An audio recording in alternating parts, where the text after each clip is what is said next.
Check, check, check. Alright, in this video, I'm going to read the section from this book. It's the Gallery of Magick's latest book, Financial Transformation Magick by Damon Brand. So, I'm going to read this section. The section is called Time. Here the author is talking about lusting for results. About lusting for results and rushing the magic and not being confident. But I'm going to let you hear the author's words of this. Alright. So someone asks a question. Says, can you be disconnected from the energy of money so that the harder you try to obtain wealth, the worse it gets for you? The author answers the question like this. Trying hard does not reject wealth in any way.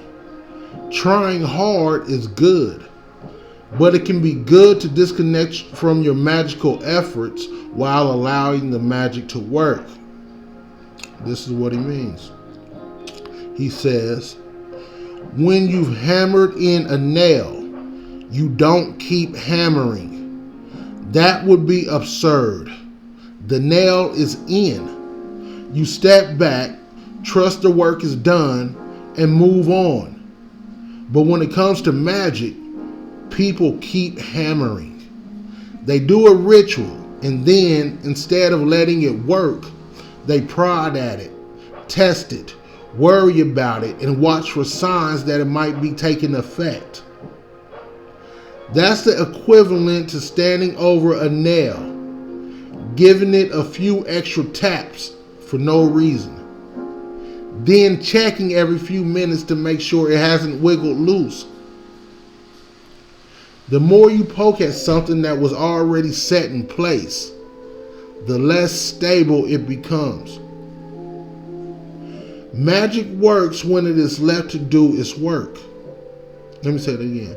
Magic works when it is left to do its work. That is one of the most difficult and yet most essential lessons of all. The fastest way to stall a result is to obsess over it, to wait for it, to test it. Some people sabotage their magic within minutes of completing a ritual by wondering, has it worked yet? They check their inboxes, refresh their bank accounts, watch for a message, hoping to see the first glimmer of change. And by doing that, they keep their magic stuck in a loop where nothing can move forward. When you perform magic, you are making a change.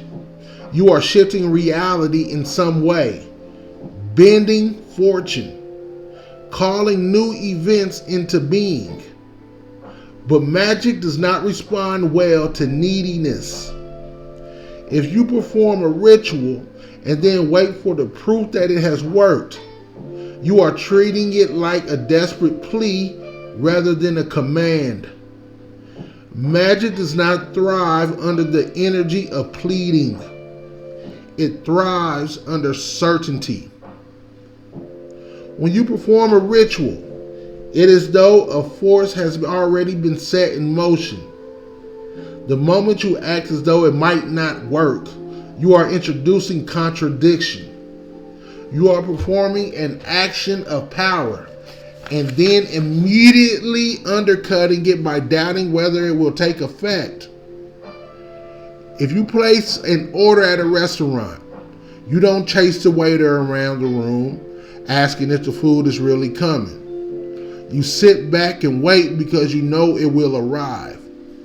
But when it comes to magic, many people behave as though they are terrified the universe might forget their order, as though they need to remind it, nudge it, hurry it along. This creates a tangled, unstable signal. If you are performing magic for a financial breakthrough and then immediately return to a state of frantic worry, checking your accounts, stressing over every bill, you are sending out an entirely different energy to the world. You are reinforcing the feeling of not having. The truth about magic, which few people like to admit, is that it works most easily for people who already act as though what they want is normal. That doesn't mean faking it or pretending to be rich when you're really not. It means understanding that magic is an action you take, not a wish you beg for. And once taken, you step back and allow it to unfold. This is not about wanting something too much. You can want something with all your heart. The problem arises when you need the result, especially if you need it as proof the magic works. If you are watching the magic, waiting for it to prove itself, you are engaging in a game of hesitation. You are in a state of doubt, and magic does not thrive in doubt. Some people claim they can't help it. They say their desires are too urgent, their needs are too great, and that they can't just forget about the magic. That's fine. You don't have to forget. You can hold on to your desire. But what you must let go of is worrying about the magic itself. There is a difference between working towards a goal and second guessing whether your magic is working. If you are using magic to get a job, you must still send out applications, make calls, show up where you need to be. If you are using magic to attract money, you must still open pathways for it to arrive. If you are using magic for success, you must still step into the world where that success can reach you. None of this means you are checking on the magic. It means you are participating in the life where the magic is already working. If you struggle with letting go, the simplest shift is this. Instead of asking yourself if it has worked or wondering when will it work, assume that it has. Instead of watching, waiting, and testing, live as though the work is already underway. Magic moves best when it is unobserved. When you stare at a result, hoping to see movement, you slow everything down. If you can walk away, let go of your grip, stop hammering the nail that is already in, the results will move towards you faster than you can chase them down. If a ritual doesn't work after a minute or an hour, you're not shocked. You expect it to take time. So why be shocked after a week or 2 months? Don't place your time limits on the magic. Let go of time limits and magic will show you proof of its reality in no time at all. You don't have to let go of desire, but let go of your need for supernatural intervention and magical proof. Let me read that again.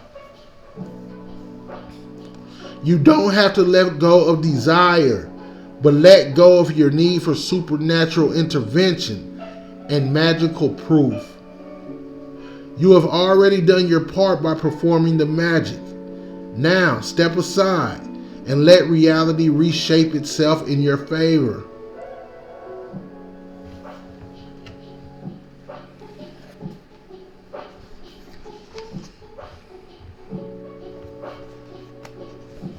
I'm going to leave it at that.